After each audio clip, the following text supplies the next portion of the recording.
Look, this is what Nick Cannon last year. This is the Nick Cannon got spent. His quest for education.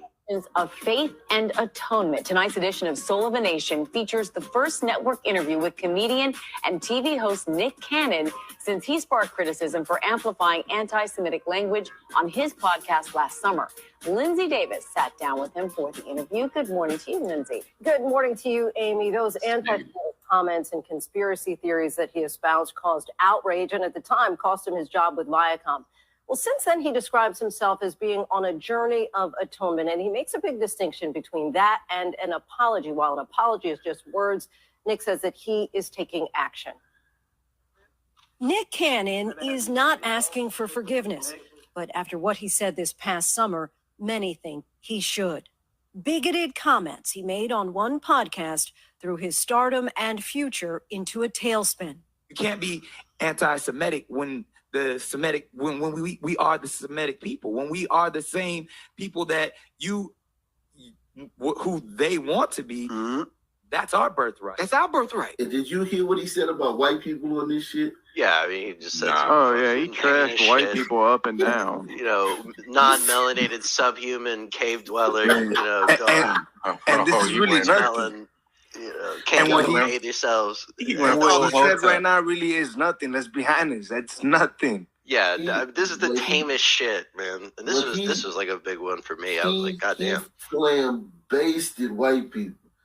He basically said, y'all crawling on all fours. Y'all so violent. White people so violent. Well, it's just proof that the white supremacy narrative is bullshit because no one silenced him on any of that or checked him on any of that. He went from white people and dogs to, we're also Jews. So Fisherman makes a great point, though, like, about that kind of nips that white supremacy bullshit. Well, yeah, I mean, for anybody with an IQ above 105, they can fucking realize this shit in 2 seconds. But most of America, not many people, though. That's what I'm saying. The average IQ in America is probably like 91.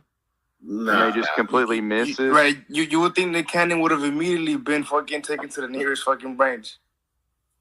The average IQ in America is no longer 91. I would these people with these phones and everything at their fingertips, and they don't have to read, they don't have to learn, they don't have to seek. Everything's at the touch. No, the IQ has dropped drastically, man. But anyway, man, it's just funny how he literally pulled down his pants and shat a diarrhea boo-boo of white people, and then basically it's like, hey, Jews, man, I feel y'all, man. We like y'all, man. Yeah, and they sent him for processing. Right, they give him the lobotomy. Yeah, they fucking into a tailspin.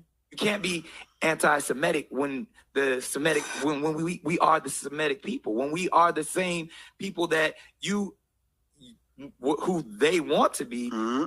That's our birthright. That's our birthright. The Cannon's Class episode featured Richard Griffin, a.k.a. Professor Griff, who had been kicked out of Public Enemy back in 1989 for anti-Semitic comments. Wow. He got kicked out. They've been doing this for a while. How the fuck do you get kicked out of Public Enemy? Right. They were cool with everything else, but not that. Right. That's where they gotta draw the line. Wow, kill Whitey, but you can't say nothing about the Jewish people. But damn, right, rock the boat, but don't cross that line. This was 89 or some shit when he got kicked out of the fucking Public Enemy. That's crazy. I didn't know that's why they kicked him out. I thought I knew he had left the group, but I didn't know it was that. That AKA Professor Griff, who had been kicked out of Public Enemy back in 1989 for anti-Semitic comments. He and Nick retread anti-Semitic conspiracy theories and questioned the birthright of the Jewish people. The reaction was swift and widespread. Nick lost his deal with Viacom CBS and stepped away from a daily radio show. His road back meant more than apologies. He sought atonement. See, that's what they want. They want atonement. Right. You have to worship them. That's their whole religion, is that you have to worship them. But do you blame him? How many kids does he got? They gotta eat, Yeah. But he got like 15 kids? I don't know. They gotta eat. And it goes up every day. I don't know. I stopped counting, man. But he's on the one a day. But yeah, this wasn't. That's very important. What they said right here, man. What they said right here is very important. With Viacom CBS and stepped away from a daily radio show. His road back meant more than apologies. He sought atonement. In Hebrew, they call it, teshuvah, the process of not only, repenting, but through that, if you're ever met with a similar situation, that you make a different decision. His journey began with the rabbis. When I watched the piece. Damn, man. I ain't even know he went through it like that. Look at his toe. Like he ain't laughing. He ain't, he a joker.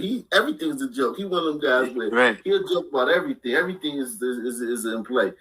He knows they're watching him as he speaks. He's serious right there. It's the first time I've ever seen this cat serious, man. Well, by the end of that interview or that talk with that rabbi where he was in the red hoodie, like he was just looking at the floor.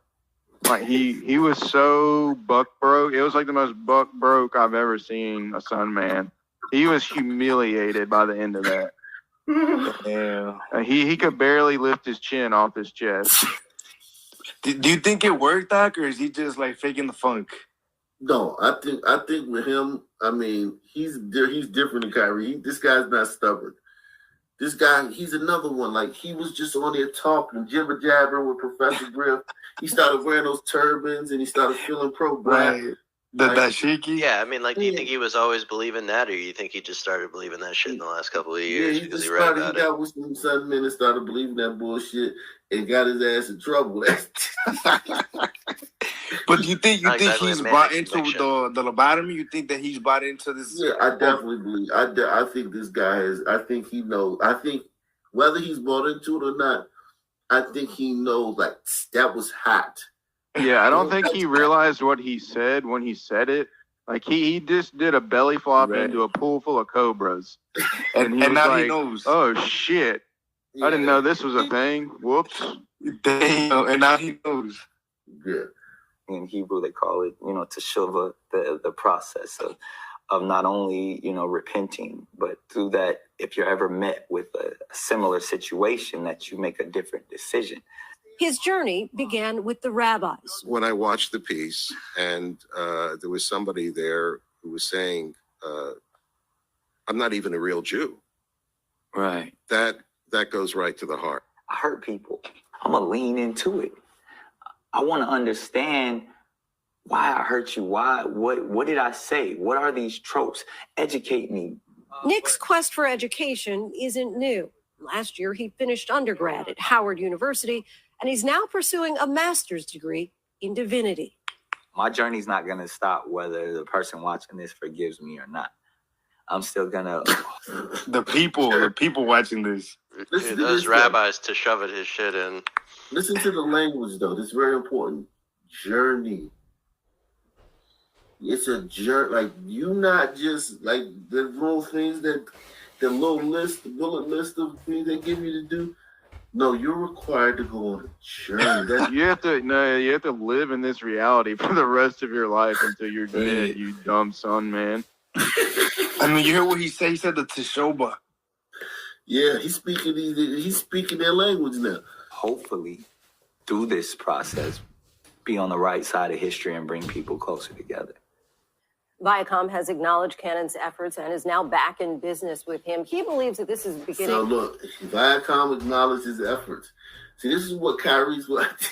I just can't see Kyrie getting on TV. That has to suck, man. That has to suck.